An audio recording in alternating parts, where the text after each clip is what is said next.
Hello, once again, my friends. Has it been a week already? My goodness, how time flies. The summer came so quickly, and I already feel it.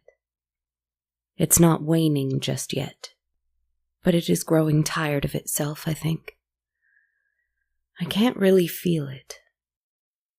I don't really feel the heat. I feel that at certain times rather than others, the trees are growing more quickly. The grass is getting thirsty. The animals of the woods are lethargic. I feel the difference in the air, but it doesn't quite bother me.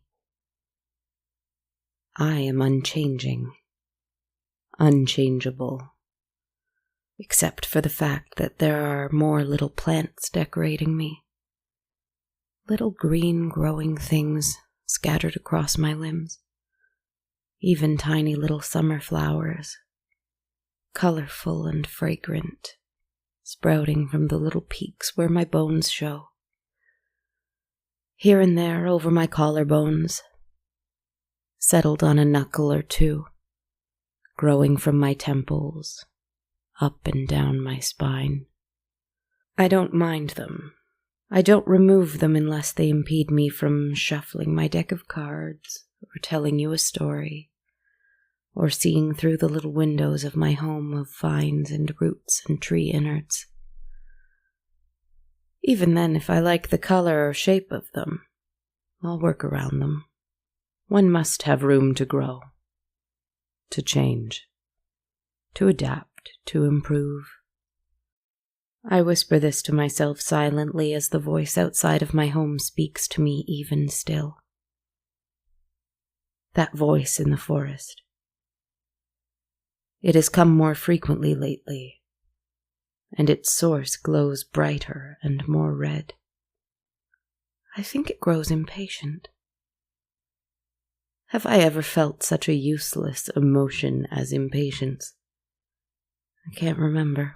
But the voice speaks to me of what I once was, of the size of my great wings that I decided to grow, and so I simply grew, of my old black eyes, deep and hungry for something that I could never find, of a being craving change, delighting in the destruction of systems that sought to control me and others. I am not those things anymore. I still crave. I feel it deeply. But I feel that I am brave now. I do not want to fly away from the world. I don't want to run away. Not that I could, but I don't want to. So strongly do I want to stay here that I have trapped myself in a little home within the earth, after all. I love it here. I won't leave. I will be brave. But I must first be patient. I think there is a message that I need to receive first. I couldn't possibly tell you from where. From my cards, perhaps. From you, possibly. From the voice in the woods, maybe. I am listening. I am waiting. I must be perfectly ready. I drew another card from my deck this week, because that is what I must do, as you most likely know now. It is only the 5th story from this new season of ours, and I've already drawn a 3rd from the major arcana. This was Judgement. Interesting. This card speaks to a sort of inner calling to rise up and change for the better. To learn from your mistakes and sins of the past, and use them to undergo a metamorphosis, to change into an improved self. And with that change might come absolution, perhaps penance. We all have those things in our past that cause us regret. We must say goodnight to guilt and shame, but not without thanking them for teaching us how to be better. Once we do this, we can rise up to our full potential. Take me, for example. No, I know that I'm not fully done with saying goodbye to who I was, but I believe that I might be close. And every day that I grow closer, more little beautiful living things sprout on my skin. Perhaps there is one for every person I've ever hurt. But I feel strong. I feel ready for this change. I am ready to let go. We are not through from judgment, not even in death. Why else do we see ancient figures who govern the dead equipped with scales? I wonder. Well, in fact, I do know a story of such a one, trapped in judgment even after death. Shall I tell it to you? Why not? You are off to sleep soon, I hope. Or perhaps not. Perhaps you are just here to listen to a story, not to let it take you away to sleep. That's quite all right. Either way, you're safe with me for the next 20 minutes or so. No matter how frightening the tale, or how frightened its heroes, you are safe. Remember that as you listen. The card, Judgement, will reveal its nature to you in time, too. Here we go. Once a woman entered a lonely, decrepit, deserted boarding school. Many years before, 30 years to the day in fact, she had entered this place as a small child. She was afraid then, and she was afraid now. Only now there were no children lined up in the hall, waiting for their hands to be inspected for dirt. It was difficult, given that they barely had soap or water. They barely had anything apart from their grimy shifts and the threadbare smocks that sat atop them. Rarely washed caps hid their hair. Ill-fitting shoes covered their feet. The woman could almost see them there, as clearly as she had seen them when she first arrived at this terrible place. This place that caused her nightmares ever since her departure. Her graduation, if one could call it that. These schools were not uncommon, I'm told, in this so-called enlightened time, in this so-called civilized place. I say that in what I understand to be called a sarcastic way, because I know that keeping children in cold buildings of stone and disciplining them as if they should have been born with a set of ridiculous societal rules already ingrained in their natural brains. Well, I know that this is wrong, but we know that such places existed. Just because they were not uncommon does not mean that they were right. Anyway, this woman returned to what was once her prison. She was no longer a trembling child. She was no longer small. She was no longer powerless. She was big and strong now, upright and laced tightly in whalebone, a plumed hat that she imagined could touch the sky. She wore what made her feel the most powerful in this world. And she was powerful. Despite all odds, she had made something of herself. A keen intellect with an impassioned heart. She sought to right wrongs all across her country by the strength of her words.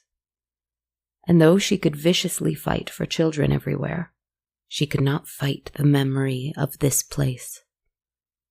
And she tried. She had tried to push away the pain she endured.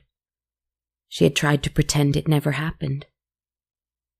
She tried to tell herself that it was good, actually, for it had shaped her into the woman she was today. But none of this worked.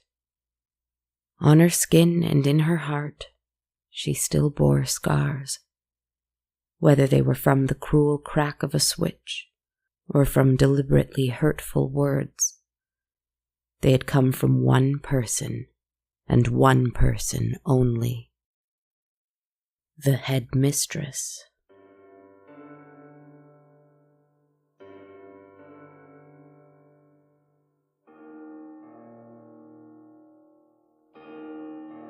She was the one who had created such a desolate place as this, through what she called discipline, in an attempt to build character. She had cultivated a world of fear and shame at which she stood in the center. Anything was considered a transgression. Dirty nails, unkempt hair, wayward eye contact, a whispered word. Anything was considered a sin as long as she deemed it to be so. And sins were punished harshly.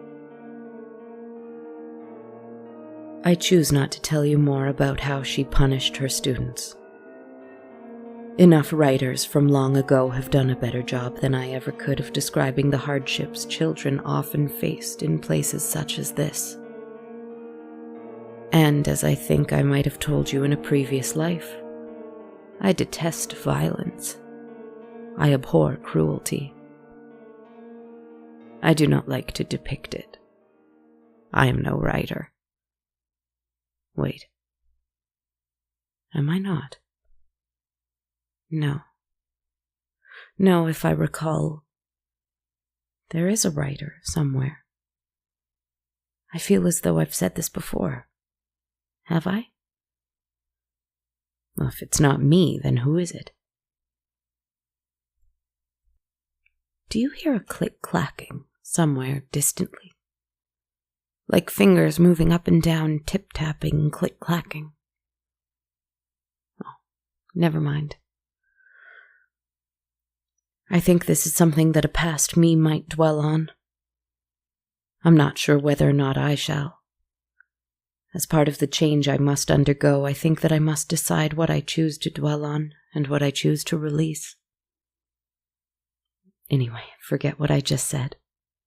I don't want to share anything overly cruel or violent or painful with you. I told you that you were safe, and I would like to keep you safe. Now, let's gently return to the story. The fact remains that this big and strong woman who entered this building suddenly felt very, very small and very, very weak as she returned to this place of torment. For, finally at the end of her rope with the nightmares and the lingering pain, a kind soul with a theory about trauma suggested to her that she confront her fears. If she were to be face to face with that which haunted her, she might realize it is no longer a threat to her. But she didn't realize that. Not yet. She dropped her bags in the front hall and shut the door behind her. She took a deep breath. "I'm back," she said to no one. And the school echoed her voice back to her. She had intended to stay the night. The coach took her to this place this afternoon. He would return the following morning. She would have no means to head back to the city on her own. For better or for worse, this was her home for the night. Trembling, she placed her rations in the kitchen. Shaking, she unpacked several books and journals in the study. And, now in a cold sweat, she placed her valise in the dormitory. She knew exactly which one had been her bed. Of course, she knew several children must have slept here after her. They had been there before her. They were there after, until the school was finally shut down. But this bed had been hers. She didn't intend to sleep here. She suspected that she might not sleep at all. The cot was filthy and no longer had a mattress, as she had expected. She would likely spend the night in the headmistress's study, making use of the most warm and comfortable place in the building. But she had to see the dormitory. She changed into more comfortable dressing gowns, knowing she would not expect any visitors tonight. She returned downstairs to the kitchen. She made herself a humble meal, returned to the study, set a small fire for herself in the fireplace, and settled in. At first, it wasn't so bad, really. In fact, she was surprised that she had ever been frightened in the first place. The first hour passed comfortably. The second hour flew by without her even noticing it had been there. The third hour, her eyelids began to grow heavy, so warm and safe she felt. Safe. Here. Indeed, the theory was proving to be true. She had nothing to fear here. Nothing at all. And then she heard the sound of something.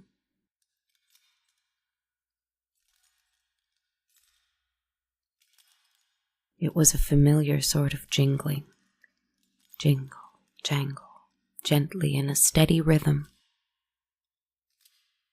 The fire began to die just a little as a cold breeze seemed to fly through the chimney's flue. Why did this sound make her heart stop? Why should it make her eyes fly open and her pupils shrink and her hands shake? When the jingle-jangle was accompanied next by the sound of heavy footsteps, quick and furious, she knew exactly why.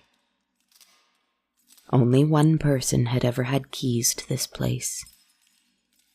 Keys for every room, brandished like a symbol of power hanging at her hip, clipped to her skirts, tarnished and rusted from use and lack of care. The headmistress. No, that cannot be what I'm hearing, our hero tried to tell herself. How was it possible? Surely it was a different sound, and if she were truly big and strong now and unafraid of her own past, she would seek out its source and confirm her logical conclusion. She took her candlestick and wrapped a fleece over her shoulders, hair down and wild, something she would readily be punished for during her long stay here as a girl. She went out into the hallway. The jingling stopped, and with it, the footsteps. All was dark. She hadn't realized how much time had passed. She lit a few candles in the hall, scattered so that she could find her way around if she needed to. Of course, the howling wind and the creaks of the old and untended structure rang out loudly.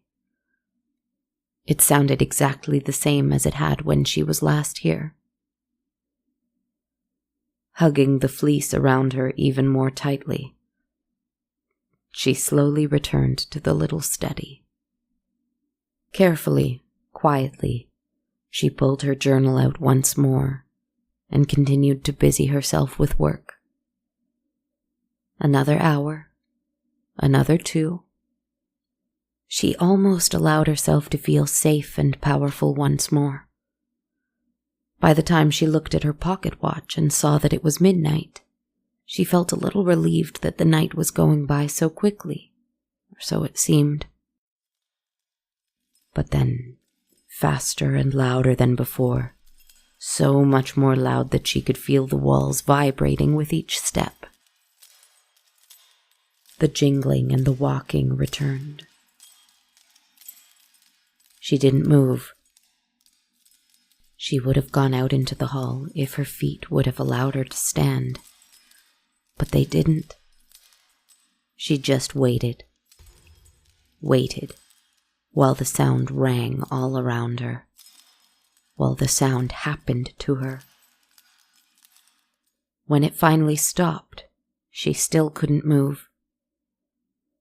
Distantly, in another corner of the school, perhaps in the direction of the dormitory, she heard what sounded like weeping, like something small and afraid, sobbing, in distress, in pain. No, she thought to herself. Please, no, not again. For she'd heard the sound before. The sound of weeping ringing through these halls had been a frequent occurrence. And hearing it again, she couldn't bear it. She clapped her hands over her ears and squeezed her eyes shut, just as she had done as a girl. But that did nothing against the sound this time. Louder and louder it grew. She had to go to it. As a child, she wasn't able to help or to stand up. Perhaps now she could, and perhaps this would crush her nightmares finally. She grabbed her candlestick and entered the hall once more, where her other candles lay on the ground, extinguished. It was dark as a tomb once more. And the crying stopped. Only the howling of the wind remained. She refused to move, no matter how badly her feet wanted her to retreat back to the study. She would not be moved. She would not let her fear drive her away. Perhaps it is all in my mind, she thought to herself. And she thought she might deceive herself that was true. Until she saw her with her own eyes. In the little light that her candle afforded her, she saw her own shadow cast across the floor. But, even taller and larger than hers, was the one right beside it. So tall that it made her shadow look like that of a child. It was so thin and wiry that she might have mistook it for a skeleton or a wraith if it weren't for the silhouette of skirts, complete with the ring full of keys, hair pulled tightly up and back, in stark contrast to her own shadow's unruly mane. She thought it might be a trick of light, a trick of her mind. Staring at orange candlelight for so long can make one see the strangest things. But when the other shadow raised a skeletal arm up in halting, sputtering movements, like a series of images in a kineograph or a flip book, and seemed to be reaching for her, she screamed and ran. She ran through the place, desperately though not knowing to where. Up and up the stairs, scrambling and tripping over herself, weeping like a child once more. No more, not again, she muttered to herself. It can't be. And she found her way to the dormitory. Slamming the door behind her, she went to her little cot and hid under the bed. She knew that it was a futile gesture, but she felt like a child in this place, and so she operated with a child's instincts. She covered her mouth and wept as she heard the heavy, quick footsteps and the jingling of keys, faintly at first, then growing louder and louder. The sound stopped as it neared her little cot. Our hero didn't dare to breathe. She heard, not very far from her at all, the rasping breath of something that had not been alive for many, many years.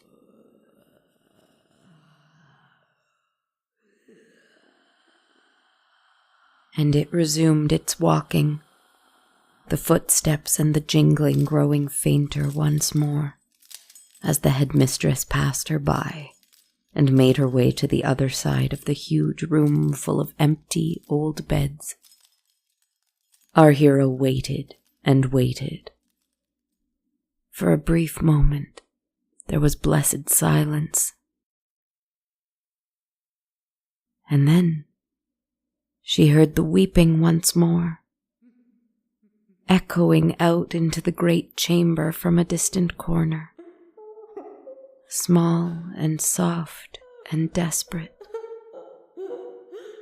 It must have been a child, if such a thing as ghosts existed, as the ghost of this cruel headmistress clearly did. Then somehow, she figured, the ghost of a child was locked here with her. Perhaps a sickly child. There had been many in this time and place, it saddens me to say. Perhaps a sickly child had passed away within these walls, and was now trapped with this monster of a woman, forever. And that child was now afraid, for its tormentor was approaching. She could practically see the memory from her childhood, and was certain that she was part of this memory once more. Had her own pain brought her all this way, not to free herself of this torment, but rather perhaps to protect a spirit of an innocent child? Certain and empowered, she made her way out from under the bed. She stood tall. She was big and she was strong and she was powerful. With great strides and quick steps, she moved towards the weeping, and she cried, "I won't let you do this again. I won't let you." But when she found the source of the sound, there was no child there. In the light of the moon, for her candle had long been abandoned, she made out the figure of a huddled adult, thin and wiry, dressed in long grey skirts that were now moth-eaten, torn and soiled. Her body was still wrapped tightly in the coarse fabric of her gown, and she had always been built like a skeleton even in life, so the gown still fit her perfectly. But our hero knew that something was wrong when she saw the figure's hands covering its face. Those hands were grey too, and also decked with strange holes. Bone could be seen in places. The nails were overgrown and yellowed. The skin was tearing in places and torn in others. And she wept into her hands. Indeed, she sounded like a small child. "Show me your face," our hero demanded, though her voice faltered through terrified tears. And the thing in front of her obeyed. There it was, that face that haunted her memories. Different indeed, for she could see rotting teeth through the pockets of missing flesh in her cheeks.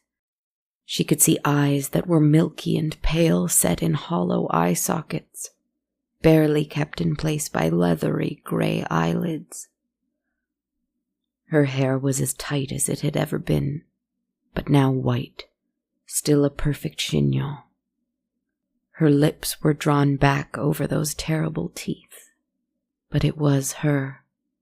It was the headmistress, unrecognizable to our hero, not because of the fact that it had been 30 years since she had seen her, and not because of the fact that she was seemingly a rotting cadaver, but rather because she was crying. Her eyes were sad and despairing. The lines around her mouth that had been carved in anger during her life seemed strangely out of place with the helpless frown her rotting lips were set in. And somehow, tears flowed down her face and stained her dress. Her dress was soaking wet. She must have always been crying. When she looked in our hero's eyes, she lunged forward to her knees to grab her skirt. At first our hero recoiled in horror, but when the headmistress bowed her head to the ground and continued to weep, she was moved to pity. "Forgive me. Forgive me," the woman muttered over and over. "Forgive me." How long the years must have been where this dead woman had wandered these empty halls, alone and afraid.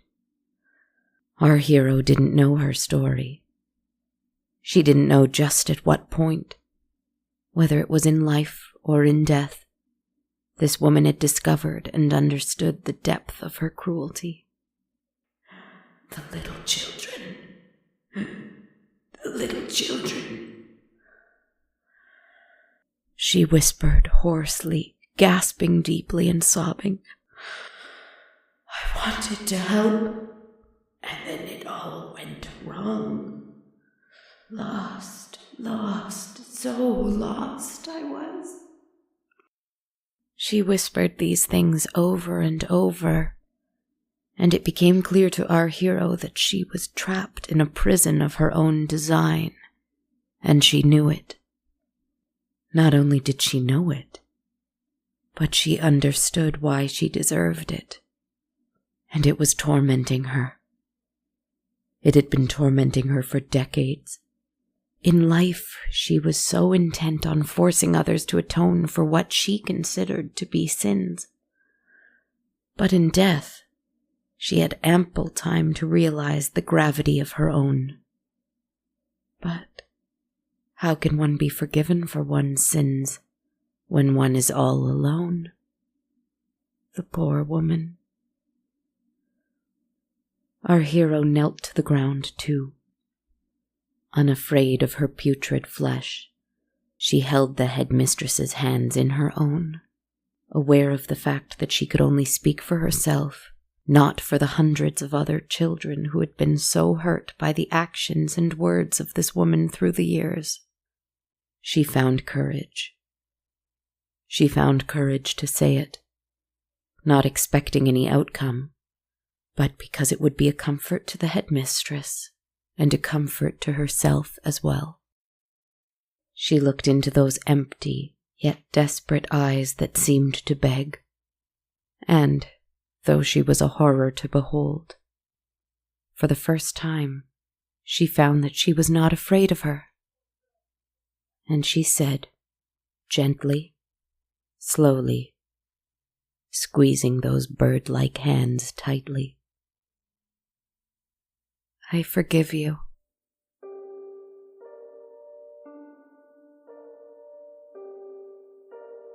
And the headmistress inhaled deeply. Her eyes widened in some middle ground between joy, disbelief, and relief, and our hero could swear that over the next few fleeting moments, she could see this woman become human again, whole again.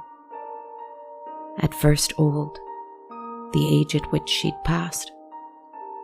Then the same age she was when our hero knew her. Then she was a young woman once more, her face full of hope. The face of a girl who had never intended to spend her life causing harm. And as she exhaled, she closed her eyes. So too did our hero. When she opened them, the headmistress was gone. Our hero waited in that room until morning, which was only perhaps an hour away, to make sure that the headmistress did not return. She did not deserve any more despair.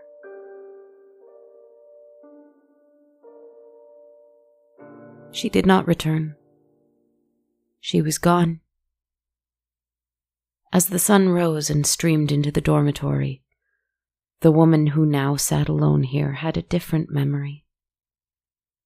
She remembered seeing this room at dawn before, and though so many days had been awful and painful, she realized she forgot how beautiful early mornings were in this room. She forgot how sweet the sound of the birds was. She had been so afraid of the horror from her past that she had forgotten the small moments of loveliness, too. She packed her bags. She put on her strong whalebone corset and her tall plumed hat. And she waited for the coach to take her back to the place she most felt herself, though in a way that would forever only strengthen her and no longer weaken her. She would carry the memory of this place with her from now on, too. As always, of course, I visited this place. I've lived many years and many lifetimes, and I've taken many forms, or so it seems. So of course I visited this place, after I had heard the story from the heroic woman who had spent her lifetime exactly as she wanted to. The school was empty, just as it should be. There is always time. There are always chances.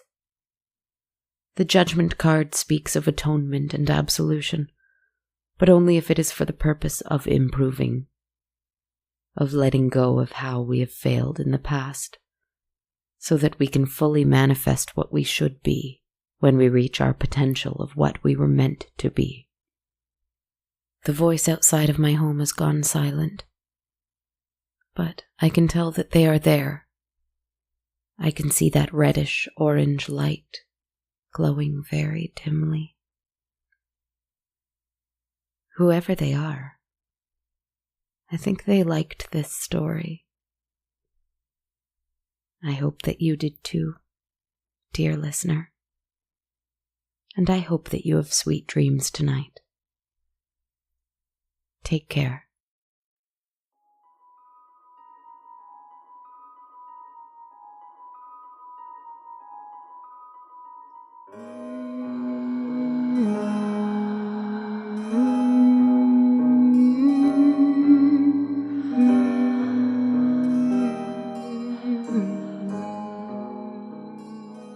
Hi there, friends, and thanks so much for tuning into episode 105 of On a Dark, Cold Night. This is Kristen Zaza speaking. I'm the podcaster, writer, performer, composer, and creative team behind the show.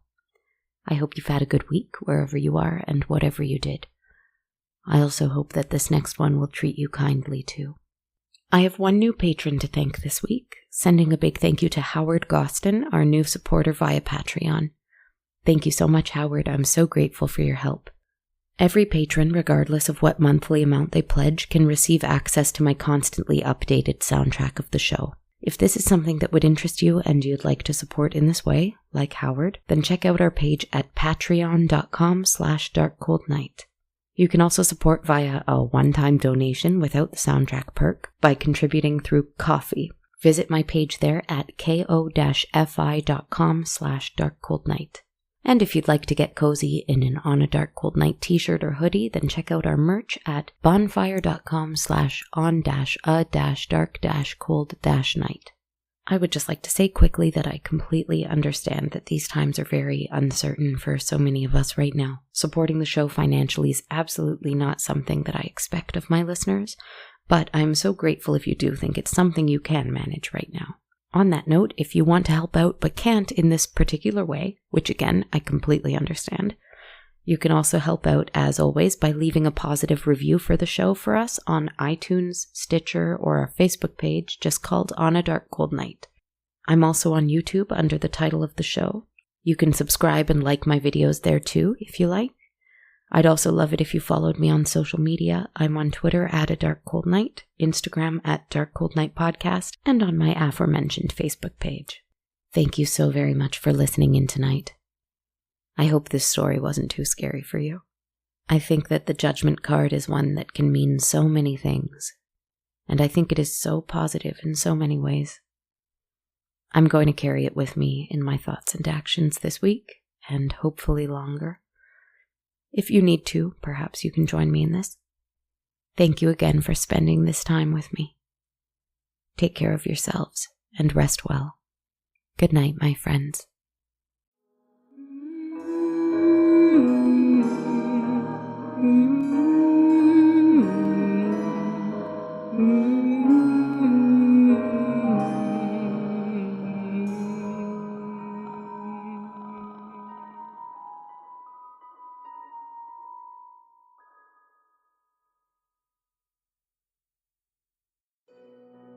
This podcast has been brought to you by the Sonar Network. Sonar.